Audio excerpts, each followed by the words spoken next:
again, Mimi Anderson-Olive, and I share a little bit about her, but she's going to come and grace us with her story and her learning. And please, I don't know if you want to care to sit or prefer to stand. All right. So I'm asking myself why I'm standing here, and it's Jessie, and I'm really here because I feel that any one of you could be standing here and telling your story. And I feel so importantly that it's time that we all share our stories, because we tend to stand within ourselves and we think that our story is so small that it doesn't matter. And yet it's the collective work in each of our stories coming together that is what makes the difference. So Daryl's a hard act to follow. For someone who's never stood on stage and shared her very personal story. But I'm going to start with a little bit of background history, because it really speaks to who I am and how I ended up here. So Jake told you a little bit about, and in this area you probably know him, my grandfather. My mother's father was Reverend Vernon Johns. And he's from Prince Edward County, and he was a scholar and a very brilliant theologian. He was self-taught, he was a farm boy, and he taught himself to read Greek, Latin behind a plow. And he talked his way into Oberlin Seminary School, and he was a very self-made man. He was very good friends with Martin Luther King Sr., and so my mother grew up with Martin Luther King Jr. at the kitchen table. And this had a very profound effect on me, because all the people in the civil rights movement were therefore demystified for me. Martin Luther King Jr. is such a deity almost in our society.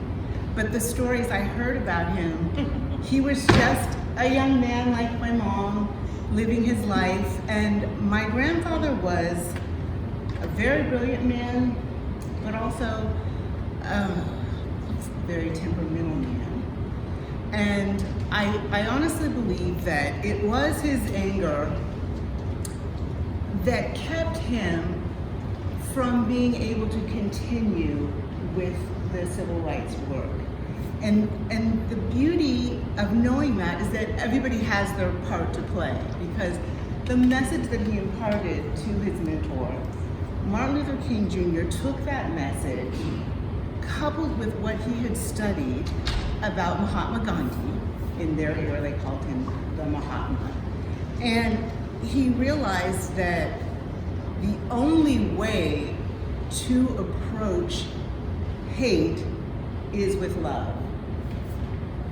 But not this sort of weak love that some people feel, not a namby-pamby sort of, but a true sense of we are all a part of the planet. You don't have to believe in God, but certainly I do believe that the idea that God is in each and every one of us is a part of that, because if you don't have that sense of grounding that you are someone, that you are a part of God, that we are therefore all a collective, then you don't have the strength to combat what is coming towards you. So what happened for me was that my mother would tell the stories about growing up in Farmville, Virginia, in the segregated South, and not being able to drink from the water fountain and not being able to swim in the pool. And she told me the more horrifying stories about the Ku Klux Klan coming after her father because he was fighting for equal rights. He was very much about economic equality for blacks in the area. And he would say, if you see a good fight, get in it. And what he meant by that was, if you see a just cause, then you must understand, if you see the injustice, then you're part of the answer. And so that was very much the culture in which I was raised, and yet I was raised very far from the United States and the racial discord that was going on. So my mother went to Spelman College, and she met my father, who was a Morehouse man. And my father went to dental school. He wanted to be an architect, but you couldn't be an architect as a black man in that day, because nobody's going to go to you. And so they told him dental school was the way to go. And at that time, there was a program, and he got his degree at Howard University, but it was a government program, and you gave them 4 years of military service, and they paid for your degree. And so my father ended up loving the military. He became a captain in the Navy, a dental officer. And so I was born in North Kingston, Rhode Island, very white part of the country. And then we went to Japan when I was a young girl. I was 15 months old. And at that time in the military, if you were an officer, you had to have house staff, which was very uncomfortable for my mother, who did not come from a world of having staff. And so our house staff, Hisako-san, basically became my nanny. And so from a very young age, I was in a culture where no one looked like me, and all of the love and the attention that I received from Hisako-san was from a woman who was not a black woman. And then from there, we went to California, and we went out to UC Berkeley. My father was getting a second degree, he got a master's degree in public health. And so my parents took us out to an area where the public transportation had not yet come. And so I was in an area that was all white, and similar to Daryl's story, I was with people who had literally never seen a black person. And I have 2 older sisters, so it was me and my sisters, but I was younger. I was the only one in elementary school. And so from the age of 5, I was again looking out at a world that did not look at all like me. And people would come up and say, "Can I just touch you? Oh my God, it doesn't rub off." And so this concept for me was one of true ignorance. So when there's true ignorance, you become the teacher. And because of all the teachings from my mother and my grandfather and my father as we would sit around the dinner table, I really grew up believing that it was my job to meet people and let them know that whatever belief that they think they have about black people is not who I am. I'm going to get to know them, and I'm going to show them who I am. And what I find very similar in my story and Daryl's was there was always this understanding that we are all one. There was always a belief in my innate sense of personal power.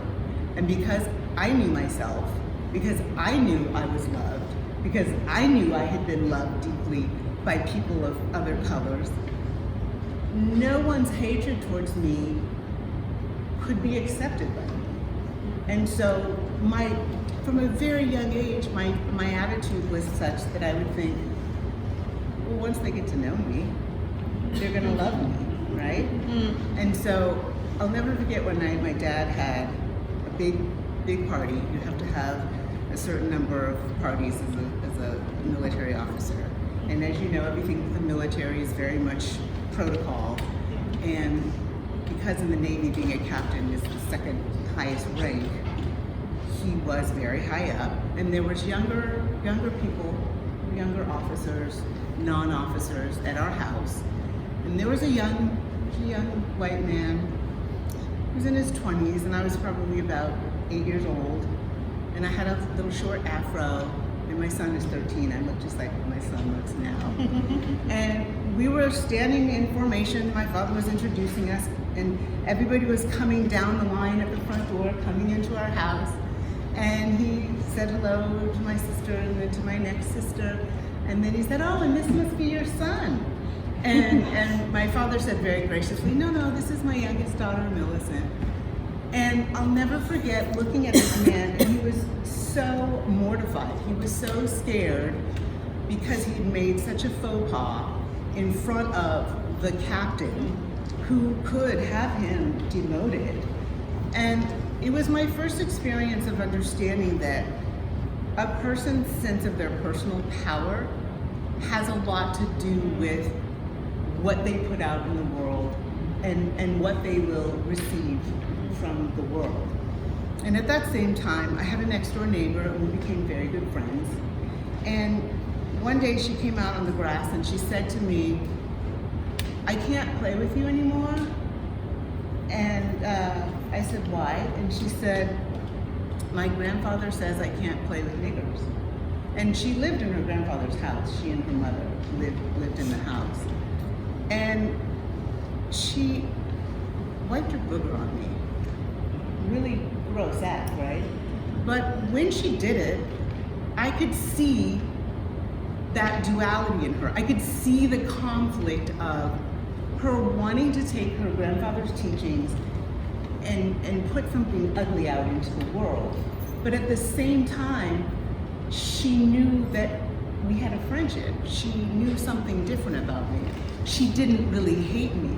And I could see the dichotomy and the falseness in what she was doing. And I said to her, "I know you didn't mean that."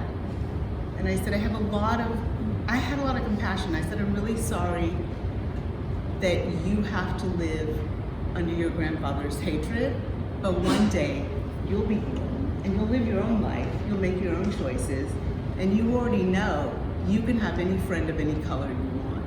And then I never talked to her again. But I think often about who she did become, because Daryl had such a point about crossing that line and talking to people who are not like you, of giving them a presentation of something that they have no knowledge of, and how much that little seed of something true makes a difference in their thinking. So fast forward a little bit, and I'm a young woman and I'm working in the San Francisco Bay Area. It is definitely the dawning of the age of Aquarius. There is a whole new thought movement, and I was a big part of that. And we marched for Martin Luther King Jr. Day, and all through the years, my mother was very socially active. And when she was a young girl, her cousin Barbara came to the house, and she said to my grandfather, "I don't know what to do. It's like, it's horrible at this school. We don't have any new books. The fire doesn't work. The building is freezing, and I don't want to go to school there anymore." And my grandfather, her uncle, said to her, "Well, Barbara, what are you going to do about it?" And she was 16. And he said, "You know what I always say, if you see the problem, it's your job to fix it. So what are you going to do about it?" So she organized with her classmates a walkout, and you know this story. And that walkout ended up becoming the one of the 3 cases in Brown versus the Board of Education that desegregated all the schools in the United States. And in fact, just a couple of years ago, cousin Barbara had a plaque put up here in Richmond at Virginia State House. And again, what that made me realize at a young age is that when you're just someone living your life, thinking that these big issues are coming down upon you, you have to stop and realize that you are the change, and that you can gather together with others, and that you can make a difference. And so I was always finding a fight to get in, right? So I was a part of the LGBTQ movement in that area. And then I moved on into working with people who had experienced trauma. And this happened because a girlfriend of mine said, "I want to open a business with you." And I said, "Well, why don't we do something that we really love and something good will surely follow?" And the thing that I was studying at the time was angel energy. And so I was reading lots of like Christian and theological concepts about angels and sort of the New Age movement. And so we opened an angel gallery, and it was a retail gallery. It was just very fun. We brought in all artisans from the area, and they were all artisans who felt that they were being inspired by a muse. They weren't necessarily Christians. Some of them were atheists, but they all felt that there was some deeper calling within them that drew them to, and so we had all sorts of artifacts. We did paintings, and we had jewelry, and we had books, and we had candles, and we had clothes, and then we started doing workshops in the evening. A lot of the authors that were speaking came through Hay House, and they would want to come speak, and they would do their healing workshops. And what fascinated me was how much people who have experienced trauma in their personal lives are drawn to a healing in a spiritual way. And so from that, we started doing these healing workshops. And when I moved out here to DC, I started working with my friend Lisa Hamilton, who is Jewish, and I was dating a Jewish man, and we would go to the Jewish community centers, and we would set up meetings where the Holocaust survivors were speaking to the young generation about what had happened, and the power of those personal stories of the hope and the inspiration and that will to just survive that kept carrying them through was so inspiring to me. And we would sit, Lisa and I, we would talk about this when we were in the lunchroom at the Academy of Sciences where I worked. And then Lisa introduced me to Jesse recently. And Jesse is working now on a center that deals with trauma. And I'll let Jesse tell his own story, but it is really bringing a personal healing to individuals who have experienced trauma at a very young age. And through that individual healing and that sense of self-love, what then becomes possible? And everything becomes possible. So when you're thinking of yourself and you're thinking of this idea that I'm waiting for the more educated people, I'm waiting for the politicians to do something, I'm waiting for someone outside of me to be that answer. I'm really just here to say that each and every one of us, we're part of that answer, and we definitely need to be working together right now.